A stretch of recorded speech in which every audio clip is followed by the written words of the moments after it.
Hi, it's Rupert here from Action Coach Nick Kinross, and I'm joined today by Alex Richards from YouMore. Welcome, Alex. Thanks. Excited to be here. It's fun to just chat as always. So looking forward to it. Yeah, absolutely. So, just tell us what or who are YouMore? So yeah, my name's Alex. YouMore is a video production business, and we've been going since the middle of 2020. We were a lockdown baby in a sense. I had an events business from 2014 that basically went to zero overnight, and I thought, what are people going to be doing? I'm like, they're going to be sitting at home in front of cameras like this and they're going to start making videos. And I thought, well, if I could learn how to do that, then maybe there's a market here that I can do while my events business is sitting doing nothing. So I watched a few YouTube videos on how to edit and dived into it and quickly discovered I was not good enough, and hired a professional videographer who came on board. And since then, we've just been gradually growing. We're now a team of 7. We've got a studio here in centre Edinburgh, and we got a studio down in Bristol. And we're kind of excited for what the next few years hold for us. So yeah, mainly video production focused in the sales process. We like the idea of videos being on social media and LinkedIn. That's great, but we think that there is an untapped potential of using video in that customer journey, to really enrich the journey that your customers go on as they travel through your business. So that's really where we like to sit in video. Yeah, so you've embraced the world of content. You've touched there on rapidly realizing that you've done some learning, needed to do a lot more. How did you go about recruiting the right people to help you do that learning and help you build your business? Yeah, I think the foundation of having had a business from 2014 to 2020 was amazing. I worked with another action coach who was incredible, Alan Smith, who kind of helped me through that time. And so I had a pretty strong foundation of the business side of it. So when it came to then hiring, I'd hired and fired a lot of people in my previous events business. We worked with a lot of students. They were unreliable, but every so often you'd find a little kind of hidden gem in the chaos. But yeah, that was like a big learning curve, and ultimately was sort of like a quantity thing. It was just like we were always hiring, we were always having issues, and so it was just a learning by the flying by the seat of my pants, just trying to make it work. And so when I started YouMore, I first of all wasn't afraid to hire. I think a lot of people when they first start business, that they can't imagine handing things over to other people to do. That really kind of freaks them out, that idea. Whereas for me, because I'd kind of done a lot of that and hit all the stumbling blocks, when I started YouMore, it was like, great, straight to Indeed. Let's make this happen and find someone who's really good. And we had hundreds of applicants. I think, first of all, because it's lockdown. And second of all, everyone wants to be a YouTuber these days. So, everyone edits a video on Instagram and thinks they're, the next movie film editor star, whatever. And so we do have a lot of people that do apply. But for us, I think a real key thing is really looking at the character of folk. We obviously need to be able to make sure that they have the eye to be able to create and to edit, but ultimately that can be taught. And we're not a massive business. We don't have loads and loads of space for people to come and learn for 2 years, but to get them into our way of learning and moving, if it takes 3 months, that's great. That's not a problem. But we'd always much rather hire on character, and make sure that the culture that we have here is really, really is kept at the standard and of what we want, and the feel as well. So yeah, I think hiring is a difficult one. And we don't have the struggle that some businesses have where there's no one out there. We're actually often spoilt for choice in terms of applications, but that almost is as a bigger issue, because now you've got 10 people and you're like, they all have the skills, but who has the cultural fit? And that's an interesting challenge for us. Yeah. What have you found's been most effective for you in working out or selecting for those behaviors for that character that you're looking for? We run disc profiles for normally like the last, if we're going to interview, well, yeah, obviously we go to interview. The last three people or so will run a disc profile. First of all, it makes us understand how seriously they want to take it. And we try and not sell it as, oh, this is some sort of personality test, and you know, because it's difficult, right? Like it feels like you're being put through your paces a little bit. But it's just like, look, if you're going to do this and you're not the right fit, you don't want to work here either. You know, so it's good to get a disc profile, understand who they are and what kind of makes them tick. But one of the other really important steps that we do is the final step of our interview process is to come along and have lunch with the team. And that is terrifying. I'm sure everyone here has been through it as well. And they say how terrifying it is.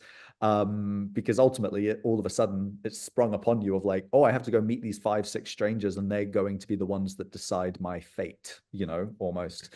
And we've had a lot of success in that, in us meeting people and being like, they're the perfect fit. We've also knocked people back at that stage, which is brutal as well, because I've been doing the interviews, I get to that and I'm like, I think this person's great. And then we sit down and have time with them and we're like, what is it? I don't know what it is that isn't clicking, but there's something and I can't quite put my finger on it, but we've been there as well. And we've also had people who have got through that and then eventually been in the business and it's maybe not quite clicked, whether it be the cultural fit or even just never kind of got up to speed. So it's not a sure way of ensuring that people get in. But I think it's a good it's a good starter for 10. And it also lets the team be involved in the process as well. You know, it gives them ownership over that hire and over kind of carrying that person into the business as well. Yeah, no, that's fantastic. I shall store that one away for the future. it's it is. It's so important that you've got the right people, the right, as you said, the right culture sit in there, so that everyone can perform at their best, but they're the right fit and they're in the right job for them as well as for you. Yeah. So you said earlier, everyone wants to be a YouTuber. Everyone's doing content. We're doing content at the moment. what what are your sort of golden rules? What are the things that you would always recommend people do to be successful when creating content? I think the first one is to have a plan. I think a lot of it going into it, it feels easy. It's like, oh, I've got loads to talk about. Like I'll just sit down and talk and it'll be fine. But actually, 90% of it you might not be happy with. So it's worth spending the hour or 2 or 5 beforehand, really making sure that you have a clear understanding of what the plan is. And often the best place to start is at the end. Like, where are you going to use this content? You know, let's not just make video for video's sake. How are we going to take this video and use it in a specific place? Is it on your website, on this page, in this area? Okay, if it's going there, what's around it? And based on what's around it, what should that video say and how long should it be? And what should it, you know, what style should it be? Or is this video going to be in a newsletter that you're going to send out to every single new prospect that comes, that lands in your inbox? If it is, then you probably want to introduce yourself. You know, you probably want to give a little bit of a touch point about the business, you know. So having an understanding of where that video goes at the end is really, really crucial. So having a clear plan is important. The second thing I would say is, although having a clear plan of where that video goes at the end and wanting to make it, you shouldn't make that as your first video because you're probably gonna be rubbish. Like you're just going to be rubbish. You've never done video before. You're going to stand in front of a camera. You don't know if you're good at teleprompting, you know, using a teleprompter where the words come up in front of you. You don't know if you're going to prefer like a sit to the side and conversation on a couch. You don't know how smoothly you'll speak, how well you can think off the top of your head. You don't know how your team's going to react. You don't know even if your space looks nice. You don't know if you can get permission from your clients to film. There's so many unknowns around it that you think you know, but you don't until you're doing it. So for us, having a plan is great, but actually we almost want to delay that plan 6 months. We say, let's just learn. Let's just get decent at making videos. You know, let's just get you comfortable, get your team comfortable, know what to expect, know what the lights are going to look like and how the microphone clips on and all those things. It sounds silly, but it does make a difference. So I would say you need a plan. You need to practice. And the third final thing is you actually need to use it. You actually need to, you wouldn't believe the number of videos that we make for people who spend thousands of pounds and never use them. They sit on a hard drive or they send an email to their website guy and say, can you add it? But then 3 months later, the guy asked you a question and you didn't reply and it just never gets used. So I think though that is fundamental to it. There's no point making it if you ain't going to use it. And there's nothing more frustrating for us as well to then hear back potentially like, oh yeah, we haven't really used them yet. And you're like, you invested thousands of pounds months ago and you've not even started reaping the benefit of that. So that would probably be my 3 golden rules. Have a plan, get good at it first before you jump in on some key videos, and just actually use it. Yes, it's always a good start to actually make sure you've done something with it. Yeah. I'm busy mentally cataloging the stuff I've done and think, how much of that haven't I used? Well, that's it. There'll be loads. There'll be, if you've done several of these conversations, there'll be loads of little hidden gems. And a part of that is also then just being organized enough to use it. You might have every intention to use it. You might have 3, 6 snippets from every conversation, but you actually need to sit down and think, okay, what did they say? What text needs to go above it? When am I going to post it? What other posts am I surrounding it with? Is there a good time to share it for that person? Is there a good time for me to share it? Like all those things. It sounds easy. It sounds like, oh, just make a video and post it. It's like, yeah, no, that's easy. But actually there's so much more than just making it and posting it. So what is it that you've built with YouMore that helps you help your clients to achieve the impact through video? Yeah, I think those 3 big learnings are the main places that we focus on. Every client that starts with us has a discovery meeting. We've actually got one in an hour's time today with a new client. It's a 2-hour conversation where we sit down and we come up with that plan.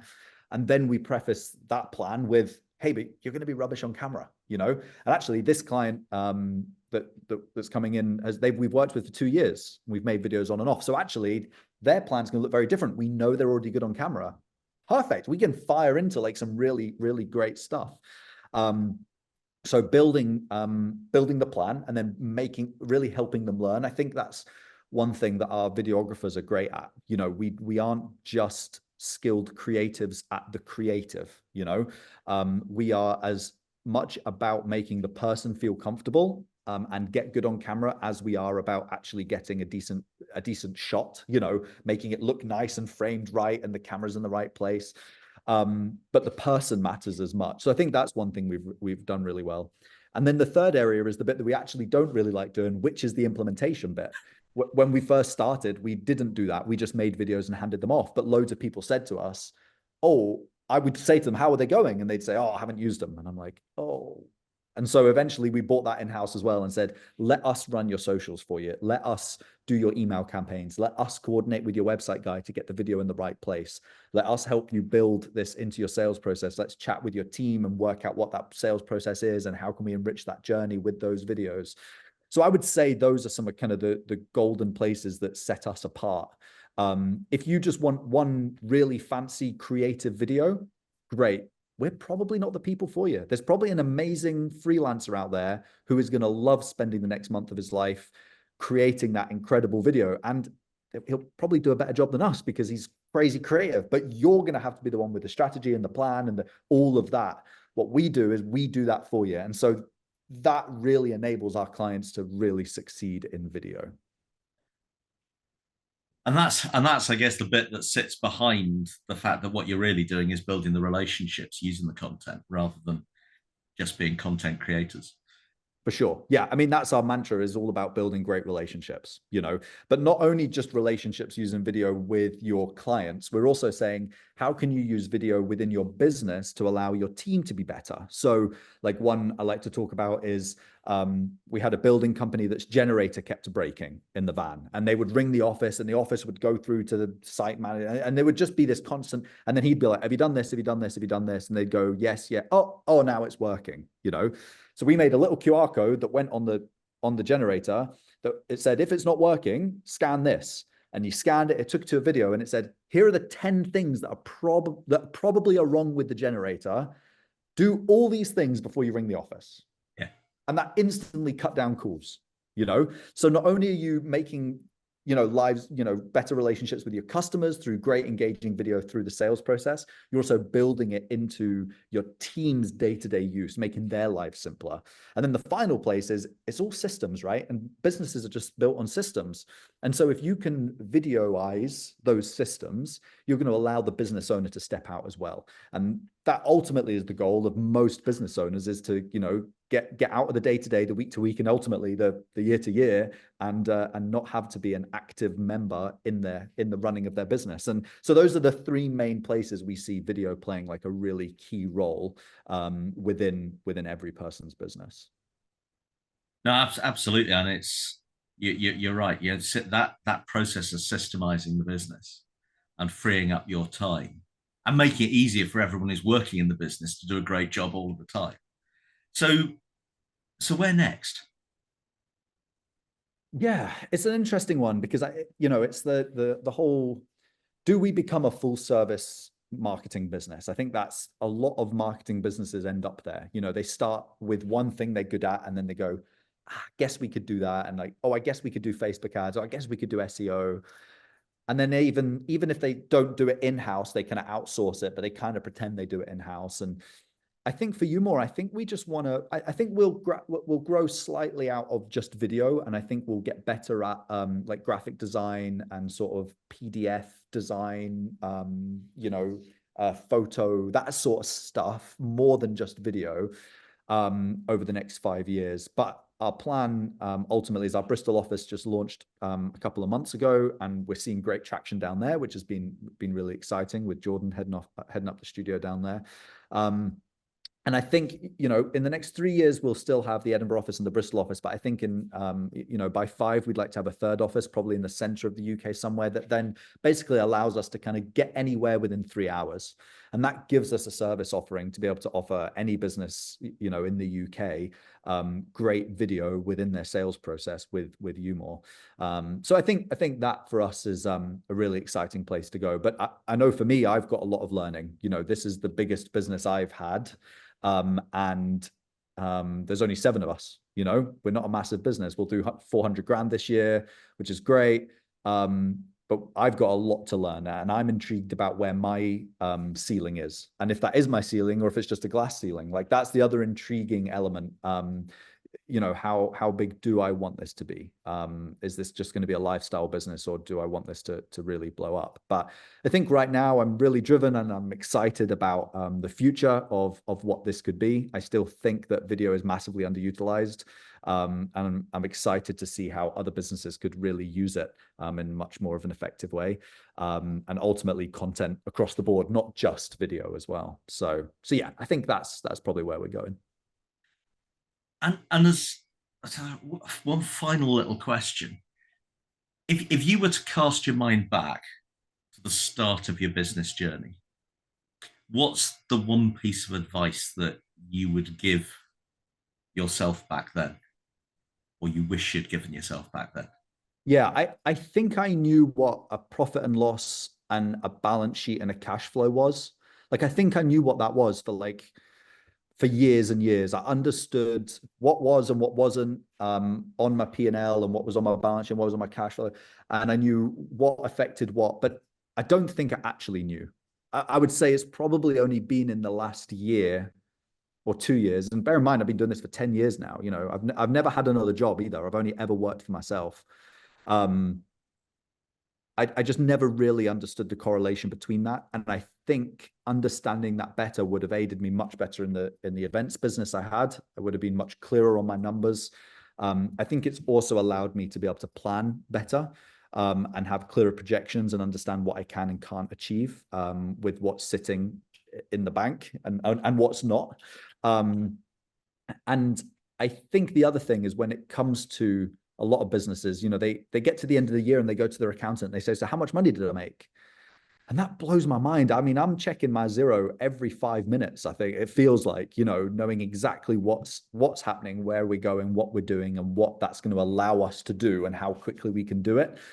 So for me, I think really, really understanding the correlation between those 3 things, and then mastering Xero or QuickBooks or any of these other things, so that you're not relying on an accountant to tell you at the end of the year. how you're doing, or having to pay one a lot more money to tell you how you're doing every week. Really being able to understand that software and use it to your advantage, I think, is a key element to any business's success. So yeah, just know your numbers. Absolutely. I mean, we're back to your point about great systems in a business. The power in some of those accounting packages is just huge. Yeah. And for 30 quid a month, like, it's not even crazy. I Xero could put it to 200 quid a month, and I don't think they'd lose many people. Maybe they would, but do you know what I mean? I'm like, I just think for many folk, the power of that software and really understanding it is huge. And I'm just shocked at how many people are still using Excel spreadsheets. Yeah. Well, it's been a fantastic conversation, and I love the idea of not just helping people to make great content, but actually making sure you twist their arms so they actually use it, and sticking the systems in. So thank you very much, Alex, for joining us today. Yeah. Very best of luck. You don't really need the luck. Your best wishes for taking YouMore to even more success, and we'll look forward to seeing office number 3 at some point Yeah. in the next few years. Next time you're in Edinburgh, come on down. We've got a great space here, so you're welcome to come visit anytime. I'd love that. I really would. Great. Thank you very much. Thanks, Rupert.